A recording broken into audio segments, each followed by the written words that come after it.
وأحسن منك لم تر قط عيني وأجمل منك لم تلد النساء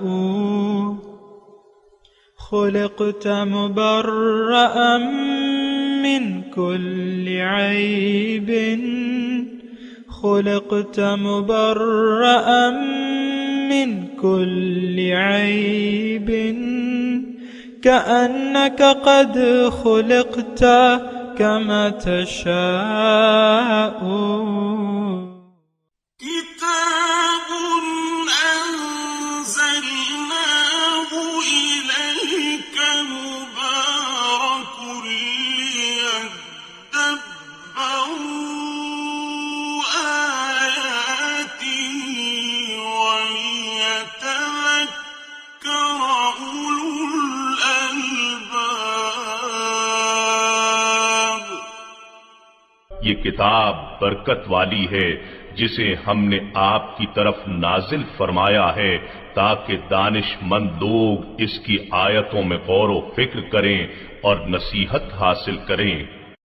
اللہم صلی علی سیدنا محمد وعلی آل سیدنا محمد بعدد کل ذرۃ مئۃ الف الف مرۃ۔ سامعین و ناظرین کرام، السلام علیکم ورحمۃ اللہ وبرکاتہ۔ سامعین کرام، سورہ ہود آیت نمبر 113۔ آج کے سبق کے دو موضوعات ہیں۔ پہلا یہ ہے کہ کیا ہم لوگ دور جاہلیت میں ہیں؟ دوسرا، کیا رسول صلی اللہ علیہ وسلم ہماری شفاعت نہیں کریں گے؟ اس کے ساتھ ہی سامعین اکرام آج کے درس کا آغاز کرتے ہیں۔ سب سے پہلے گزشتہ سبق کی دہرائی ہوگی۔ وَلَقَدْ آتَيْنَا مُوسَى الْكِتَابَ فَاخْتُلِفَ فِيهِ وَلَوْلَا كَلِمَةٌ سَبَقَتْ مِنْ رَبِّكَ لَقُضِيَ بَيْنَهُمْ وَإِنَّهُمْ لَفِي شَكٍّ مِّنْهُ مُرِيبٍ۔ اور بے شک ہم نے موسیٰ علیہ السلام کو کتاب دی، پھر اس میں اختلاف کیا جانے لگا، اور اگر آپ کے رب کی طرف سے ایک بات پہلے صادر نہ ہو چکی ہوتی تو ان کے درمیان ضرور فیصلہ کر دیا گیا ہوتا، اور وہ یقیناً اس قرآن کے بارے میں اضطراب انگیز شک میں مبتلا ہیں۔ وَإِنَّ كُلًّا لَّمَّا لَيُوَفِّيَنَّهُمْ رَبُّكَ أَعْمَالَهُمْ إِنَّهُ بِمَا يَعْمَلُونَ خَبِيرٌ۔ بے شک آپ کا رب ان سب کو ان کے اعمال کا پورا پورا بدلہ دے گا، وہ جو کچھ کر رہے ہیں یقیناً وہ اس سے خوب آگاہ ہے۔ فَاسْتَقِمْ كَمَا أُمِرْتَ وَمَنْ تَابَ مَعَكَ وَلَا تَطْغَوْا إِنَّهُ بِمَا تَعْمَلُونَ بَصِيرٌ۔ پس آپ ثابت قدم رہیے جیسا کہ آپ کو حکم دیا گیا ہے، اور وہ بھی ثابت قدم رہے جس نے آپ کی معیت میں اللہ کی طرف رجوع کیا ہے۔ اور اے لوگو، تم سرکشی نہ کرنا، بے شک تم جو کچھ کرتے ہو وہ اسے خوب دیکھ رہا ہے۔ سامعین کرام، سورہ ہود آیت نمبر 113۔ گزشتہ سبق میں اللہ تعالیٰ نے حکم دیا تھا ہمیں کہ فَاسْتَقِمْ كَمَا أُمِرْتَ وَمَنْ تَابَ مَعَكَ، اور تم قائم رہو جس طرح تمہیں حکم دیا جا رہا ہے، اور جو تمہارے ساتھ ہیں وہ بھی، اور حد سے تجاوز نہ کرو۔ إِنَّهُ بِمَا تَعْمَلُونَ بَصِيرٌ، بے شک وہ تمہارے اعمال کو دیکھ رہا ہے۔ آج کا سبق لفظی ترجمہ: وَلَا تَرْكَنُوا، اور نہ جھکنا، إِلَى الَّذِينَ ظَلَمُوا، جو ظالم ہیں، فَتَمَسَّكُمُ النَّارُ، اگر تم ایسا کرو گے تو پھر تمہیں آگ آ پکڑے گی۔ وَمَا لَكُم مِّن دُونِ اللَّهِ مِّنْ أَوْلِيَاءَ، اور تمہارے لیے اللہ کے سوا کوئی مددگار نہ ہوگا۔ اور ثم لا تنصرون، پھر تمہاری مدد نہیں کی جائے گی۔ سامعین کرام، بہت اہم آیت ہے اور بنیادی وہ ہے۔ یہاں دیکھیں ہم نے پہلا جو وہ ہے حصہ ہے اس آیت کا، وَلَا تَرْكَنُوا إِلَى الَّذِينَ ظَلَمُوا فَتَمَسَّكُمُ النَّارُ، تم نہ جھکنا ان لوگوں کی طرف جو ظالم ہے تو تمہیں آگ آ پکڑے گی۔ سامعین کرام، اس میں بہت واضح طور پہ اللہ تعالیٰ میں ارشاد فرما رہے ہیں کہ ظالم لوگوں کی طرف نہ جھکنا، اگر ایسا کرو گے تو تم دوزخی بن جاؤ گے۔ اور اگر ہم بنظر غیر دیکھیں تو ہمارا واسطہ ایک ظالم معاشرے سے پڑا ہوا ہے۔ ہر شخص ظلم کر رہا ہے، ظالم ہے، اور اس میں ہو سکتا ہے میرا والد بھی ہو، میری ماں بھی ہو، میرا بھائی بہن، یہ معاشرہ سارے یار دوست، اور حقیقی بات یہ ہے کہ یہ ایک بے مقصد معاشرہ ہے، یعنی اس کا کوئی حقیقی مقصود نہیں ہے۔ یہاں میں اور آپ جن لوگوں کے درمیان رہ رہے ہیں ان کا کوئی حقیقی مقصود نہیں ہے، اور اگر ہے تو وہ باطل ہے، اور وہ مجھے اور آپ کو معلوم ہے کہ مقصود ہمارا کیا ہے، زندگی اچھے طریقے سے گزارنا، اور ظاہر دنیا ہی ہمارا مقصود ہے۔ تو جب دیکھیں اللہ تعالیٰ جب ہمارا مقصود نہ بنے اور اللہ تعالیٰ کو ہم بھلا دیں بحیثیت مقصد حیات اور آخرت کی زندگی کو پر ترجیح دیں دنیا کی زندگی کو، تو پھر جو عمل بھی ہوگا ہمارا سامعین اکرام وہ ظلم میں شمار ہوگا۔ یہ بات ذرا نوٹ کر لیں۔ ظلم کیا ہے؟ کسی کا حق لے کے آپ اپنے پاس رکھ لیں، یعنی کسی اور کا حق لے کے کسی کا حق دبا لیں اور اپنے پاس رکھ لیں، یا کسی اور حق کے تصرف میں تصرف کریں، کسی اور کے حق میں تصرف کریں، تو یہ کیا ہے؟ یہ ظلم ہے۔ یہ عام معنی ہے، اس میں تو کوئی بات نہیں ہے۔ مطلب مثال کے طور پہ زمیندار دو بھائی ہیں اور ان کی وراثت میں جو ہے وہ 20 مرلے کی زمین آئی ہے، 20 مرلے کی مثال قائم کر رہے ہیں نا۔ تو بڑا بھائی چونکہ طاقتور ہے اور وہ ہے، تو وہ اپنے چھوٹے بھائی کو 1 مرلہ دے دیتا ہے، 19 مرلے اپنے پاس رکھ لیتا ہے، جبکہ اس کا حق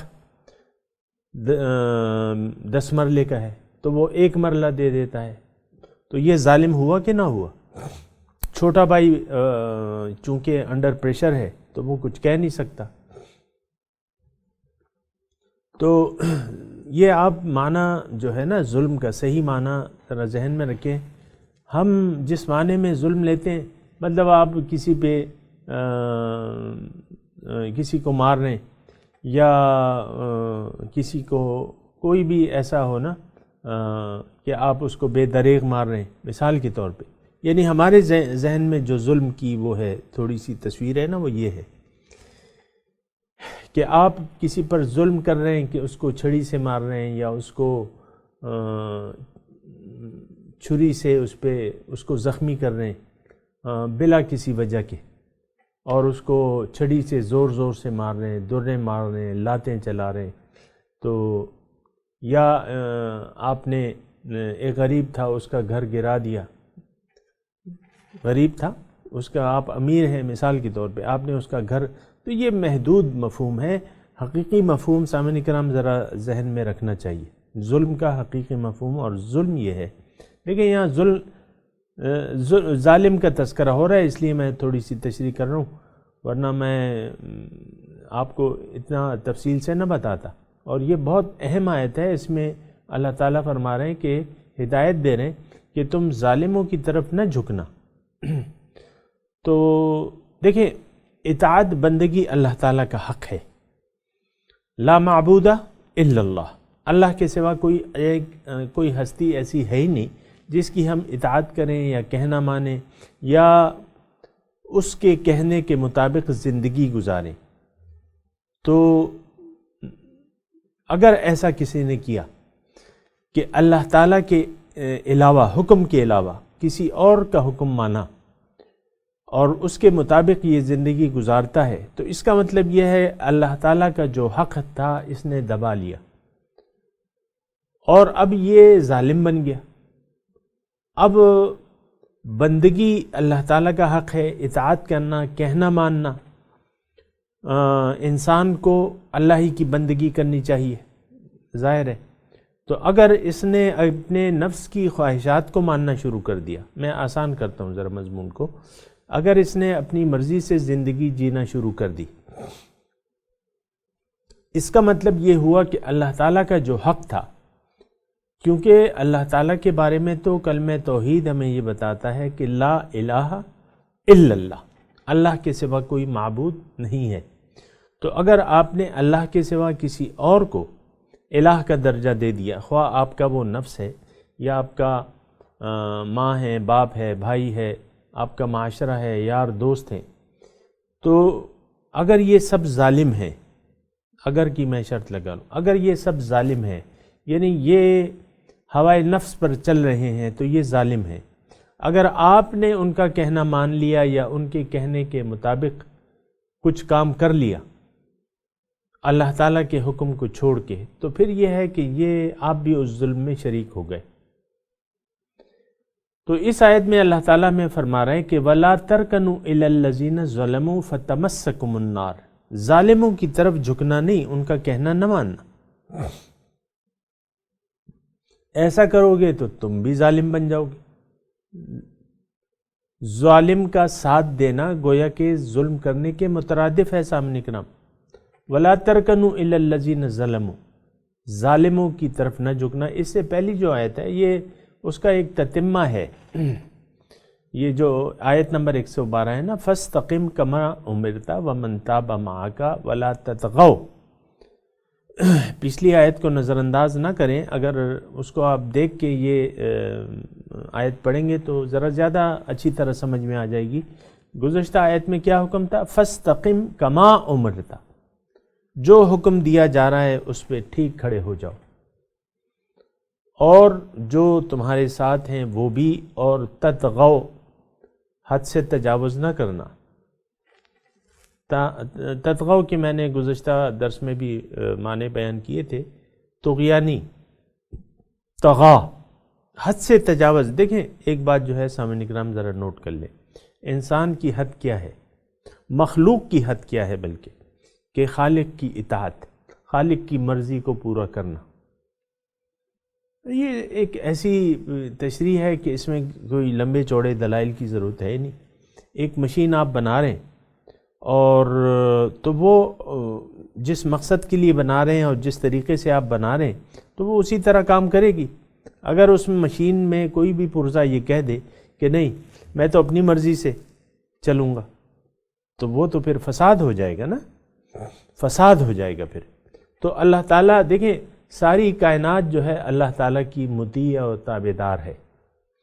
وَلِلَّهِ يَسْجُدُ مَنْ فِي السَّمَاوَاتِ وَالْأَرْضِ، اللہ تعالیٰ کے سامنے سجدہ ریز ہے، یعنی اطاعت گزار ہے اللہ تعالیٰ کی، جو کچھ بھی ہے آسمانوں اور زمینوں میں۔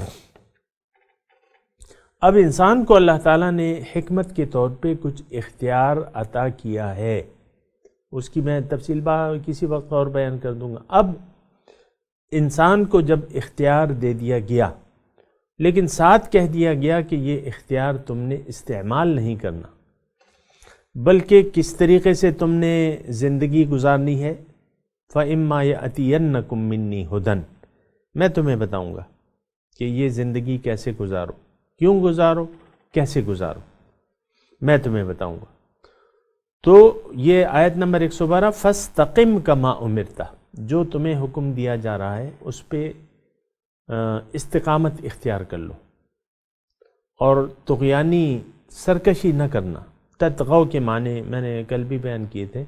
تطغوا آپ نے حد سے تجاوز نہیں کرنا، اور میں یہ کہہ رہا ہوں کہ مخلوق کی حد کیا ہے، خالق کی اطاعت، اس سے اگر باہر ہو گیا تو وہ طغیانی ہو جاتی ہے، طغیانی میں شمار ہوتا ہے۔ سرکشی کہتے ہیں۔ مخلوق اگر خالق کے حکم کے خلاف زندگی گزارے تو پھر یہ حد سے تجاوز ہے اور یہ ظلم ہے سامعین کرام۔ وَلَا تَرْكَنُوا إِلَّا الَّذِينَ ظَلَمُوا، دیکھو اللہ تعالیٰ ایمان والوں سے مخاطب ہو رہا ہے، جو گزشتہ آیت کا وہ ہے اس کے حساب سے کہ دیکھو میرے حکم پہ ٹھیک ثابت قدم رہو اور حد سے تجاوز نہ کرو، میں دیکھ رہا ہوں جو تم کر رہے ہو، اور ظالموں کی طرف نہ جھکنا کسی بھی مرحلے پہ، ظالم کا ساتھ نہ دینا۔ تو یہ ایک ایسی بات ہے سامعین کرام کہ میں جو گفتگو کا جب میں نے آغاز کیا تھا میں کہہ رہا ہوں کہ ہم ایسے معاشرے میں رہ رہے ہیں کہ ہر شخص اپنی حد سے بڑھ چکا ہے۔ کیا مطلب؟ اللہ تعالیٰ کے دیے ہوئے اختیارات کو خود استعمال کر رہے ہیں ہم، جبکہ ایسا نہیں ہونا چاہیے۔ اللہ کا اختیار جو ہم نے دیا ہے اس میں خیانت نہیں کرنی چاہیے، اور جو وعدہ بندگی ہم نے کیا ہے اللہ تعالیٰ سے اس کو پورا کرنا چاہیے۔ اور وہ وعدہ کیا ہے؟ وہ ایک تو وعدہ الست ہے، روز ازل جو ہم نے اللہ تعالیٰ سے وعدہ کیا تھا کہ ہاں آپ ہی ہمارے رب ہے۔ کیا مطلب؟ آپ ہمارے مقصود ہیں، محبوب ہیں، مطلوب ہیں اور معبود ہیں۔ اور پھر آپ نے، میں مسلمانوں سے مخاطب ہوں اب، پھر آپ نے امت دعوت اور امت اجابت دو ہیں۔ ہم تو امت اجابت ہیں، ہم نے بظاہر ہم مسلمان ہیں۔ اب اسلام کا جو تقاضا ہے وہ یہ ہے کہ آپ نے کلمہ توحید کا اقرار کر لیا ہے۔ کلمہ توحید کا مطلب یہ ہے کہ آپ یہ اقرار کرتے ہیں کہ اللہ کے سوا کسی کی میں بات نہیں مانوں گا، لا الہ الا اللہ، کسی کی اطاعت نہیں کروں گا، اللہ ہی کی اطاعت کروں گا، محمد الرسول اللہ صلی اللہ علیہ وسلم کے طریقے کے مطابق میں اپنی زندگی گزاروں گا۔ لیکن جو آیت ہم پڑھ رہے ہیں وَلَا تَرْكَنُوا إِلَى الَّذِينَ ظَلَمُوا، ان لوگوں کی طرف نہ جھکنا جو ظالم ہے، فَتَمَسَّكُمُ النَّارُ، پھر تمہیں آگ آ چھو لے گی۔ تو سامعین کرام میں یہ بات کر رہا تھا کہ میں اور آپ ایسے معاشرے میں رہ رہے ہیں کہ ظلم کا اندھیرا چھایا ہوا ہے، چار سو ظلم کا اندھیرا چھایا ہوا ہے، اور ہم اپنے حد بندگی سے تجاوز کر چکے ہیں اور اپنے حد سے ہم نے تجاوز کر لیا ہے۔ وَلَا تَطْغَوْا، اپنے حد سے تجاوز نہ کرنا، طغیانی، طغا۔ اور جو لوگ ظالم ہیں، آج کی جو آیت ہے وَلَا تَرْكَنُوا إِلَى الَّذِينَ ظَلَمُوا فَتَمَسَّكُمُ النَّارُ، جو لوگ ظالم ہیں ان کی بات نہ ماننا۔ ترکنو کا مطلب جھکنا، کیا مطلب؟ آپ ان کی بات پہ آمادہ ہو جائیں۔ مثال کے طور پہ بچہ بڑا ہو رہا ہے، مثال کے طور پہ عرض کر رہا ہوں، والدین جو ہیں وہ بڑا آفیسر ہے گریڈ 22 کا مثال کے طور پہ، اور نہ داڑھی ہے نہ مونچھ ہے، اور بس اپنی مرضی سے زندگی گزار رہے ہیں، زیادہ تفصیل میں نہیں جاتا، بہرحال بے مقصد زندگی گزار رہے ہیں۔ تو اپنی اولاد میں ان کا ایک بیٹا بھی ہے جو جوان ہو رہا ہے اور اس کا دل مائل ہے دین کی طرف، اور جب بچہ جوان ہو رہا ہے تو اس کی عمر ابھی 17-18 سال ہے یا جتنی بھی ہے، 16 سال ہے، اس کی داڑھی مونچھ نکل آئی ہے۔ باپ کہتا ہے کہ بیٹا داڑھی نہ رکھنا۔ یہ معاشرے میں اس کا کوئی خاص درجہ نہیں ہے، اس طرح تو تم مولوی بن جاؤ گے، اور تم ایسا کرو یہ داڑھی منڈوا دو۔ اور بعض اوقات تو یہ بھی ہوتا ہے کہ بہنیں جو ہیں جب بھائی جوان ہونے لگتے ہیں تو بہنیں جو ہیں وہ مٹھائی منگواتی ہیں۔ کیا یہ تقریب، سیلیبریشن کہ بھئی میرا بھائی جو ہے جوان ہو رہا ہے یا جوان ہو گیا ہے، داڑھی مونچھ آ گئی ہے اس کی، سیلیبریشن کرتے ہیں۔ یہ جہالت ہے سامعین کرام، اور تو کچھ بھی نہیں ہے۔ بہرحال میں صرف یہ کہہ رہا تھا کہ اگر بیٹے نے باپ کی بات مان لی تو یعنی یہ میں نے ایک مثال قائم کی ہے سامعین کرام، بیوی ہے اپنے شوہر کو کچھ کہتی ہے جو خلاف شریعت ہے، یا شوہر اپنی بیوی کو کچھ کہتا ہے جو خلاف شریعت ہے، اور وغیرہ وغیرہ، یہ بے شمار مثالیں ہیں۔ دیکھیں میں نے آپ کو ایک جملہ کہا ہے، وہ ذرا میں دوبارہ کہہ رہا ہوں، اگر انسان کا اللہ اگر مقصود حیات نہیں ہے، آخرت کی زندگی کو وہ ترجیح نہیں دے رہا دنیا کی زندگی پر، تو یہ اللہ کی نظروں میں کافر ہے۔ اب ٹھیک ہے، یہ کلمہ اس نے کلمہ پڑھا ہوا ہے روایتی طور پہ، اور زبانی طور پہ یہ پڑھتا بھی ہے، اور طوطے کی طرح اسے نماز بھی یاد ہے، اور حج پہ بھی پچھلے سال گیا تھا، عمرے بھی کر لیے، تو لیکن یہ سب دکھاوا ہے۔ دکھاوا مطلب یہ سب عادت ہے اور رواج ہے۔ روزے کیوں رکھ رہے ہو بھائی؟ لوگ رکھ رہے ہیں۔ نماز کیوں پڑھ رہے ہو بھائی؟ ماں باپ نے عادت ڈالی ہوئی ہے، اور اب تو اس کی عادت پڑ گئی ہے، نہیں پڑھیں تو پھر وہ بے چینی ہوتی ہے، اور بس اللہ اللہ خیر صلی اللہ باقی۔ تو میں یہ کہہ رہا تھا کہ اگر یہ ہمارا معاشرہ ایسا ہے کہ اس کا کوئی مقصد نہیں ہے، بے مقصد معاشرہ ہے، دنیا باطل کو اس نے مقصود بنا لیا ہے، جبکہ باطل تو ایک ضرورت ہے، برتنے کی چیز ہے، مقصد کی چیز نہیں ہے۔ جس طرح کہ باتھ روم میں جانے کو آپ مقصد نہیں بناتے، وہ اپنی ضرورت پوری کرتے ہیں اور پھر باہر آ جاتے ہیں۔ رہتے تو آپ اپنے بیڈ روم میں، باتھ روم کو اگر آپ بیڈ روم بنا لیں تو سب لوگ ہنسیں گے نہیں؟ تو یہ بنظر غیر ہم سب لوگ جو ہے وہ ایسے ہی ہیں سامعین کرام۔ بارہ تو لیکن یہاں جو ہم آیت پڑھ رہے ہیں وَلَا تَرْكَنُوا إِلَى الَّذِينَ ظَلَمُوا فَتَمَسَّكُمُ النَّارُ وَمَا لَكُم مِّن دُونِ اللَّهِ، پھر تمہیں آگ آ چھولے گی۔ سامعین کرام ذرا غور سے سنیں، بس یہ آیت دیکھیں نا، لَا تَرْكَنُوا إِلَى، یعنی ظالم کی بات کو نہیں ماننا تم نے۔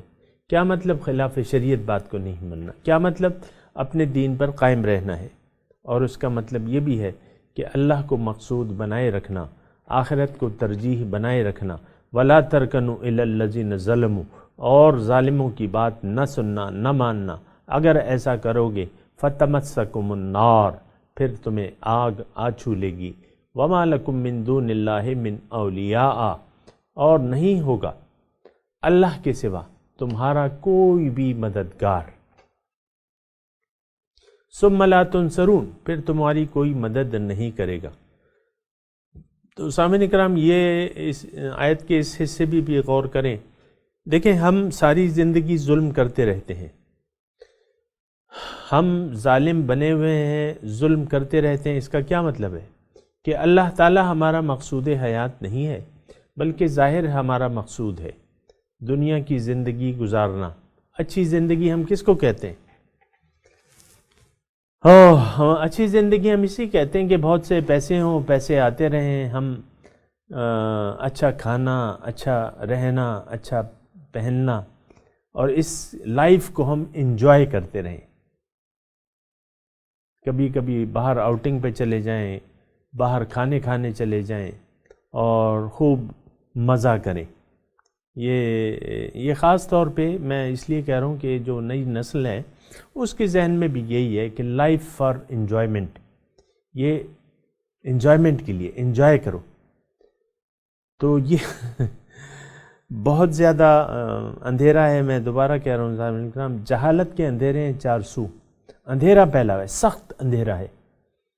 لوگ اس بات کو تسلیم کرنے کے لیے تیار ہی نہیں ہیں کہ دنیا کو مقصود نہ بناؤ، اللہ کو مقصود بنا لو۔ یہ بات لوگ سننے کے لیے تیار بھی نہیں ہیں، اور 400 اندھیرے پھیلے ہوئے ہیں سامنے کرم، سخت اندھیرے ہیں۔ میں آپ کو کہتا ہوں نا، یہ دور جاہلیت ہے۔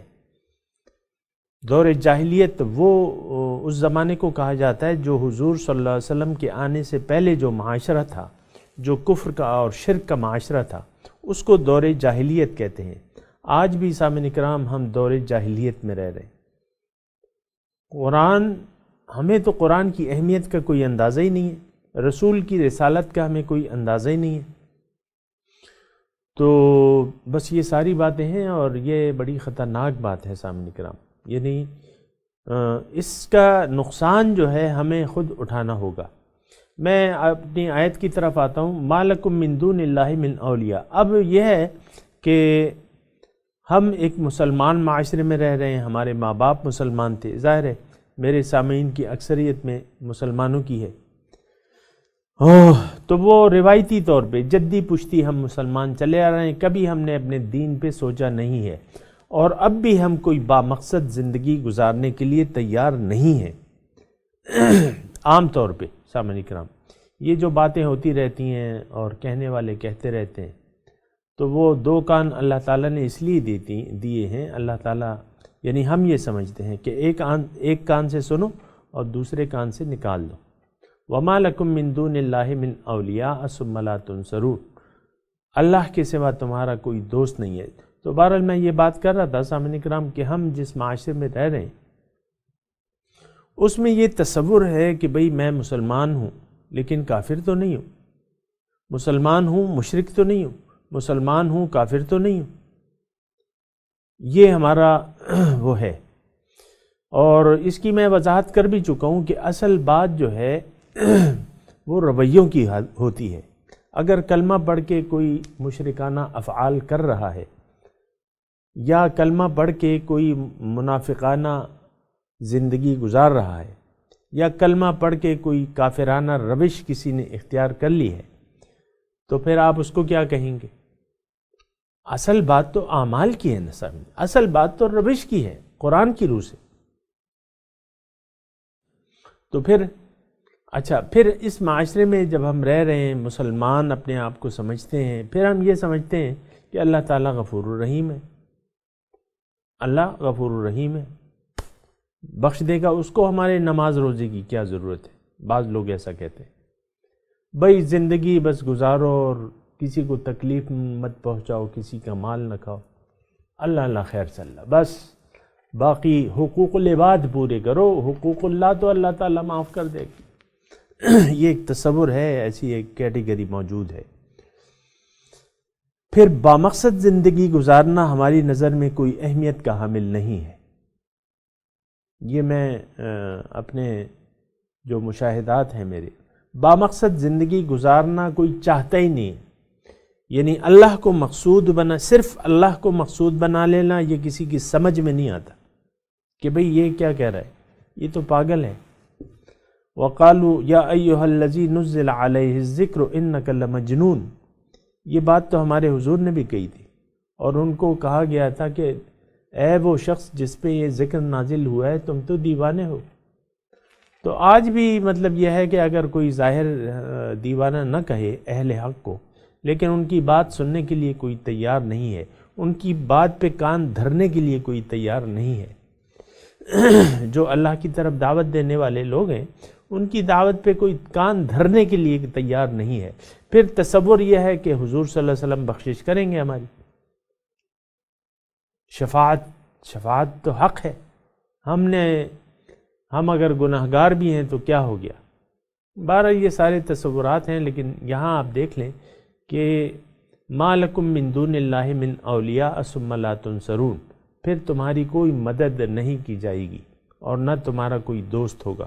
تو ان حالات میں شفاعت اور بخشش کا تصور ہٹا دیں، اس آیت سے ظاہر ہوتا ہے ما لکم من دون اللہ، اللہ کے سوا کوئی تمہارا مددگار نہیں ہوگا۔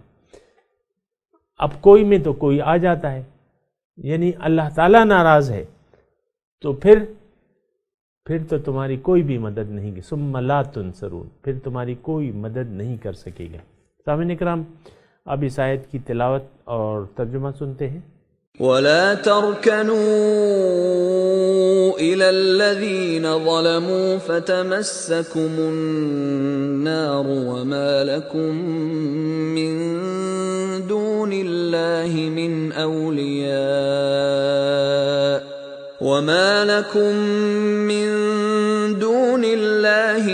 أَوْلِيَاءَ ثُمَّ لَا تُنصَرُونَ۔ And do not incline towards those who do wrong, or the fire may touch you, and you will have no protectors besides God, and you will not be saved. اس کے ساتھ ہی آج کے درس کا وقت اختتام کو پہنچا۔ انشاءاللہ اگلے درس میں ملاقات ہوگی۔ وآخر دعوانا ان الحمد للہ رب العالمین۔ والسلام علیکم ورحمۃ اللہ وبرکاتہ۔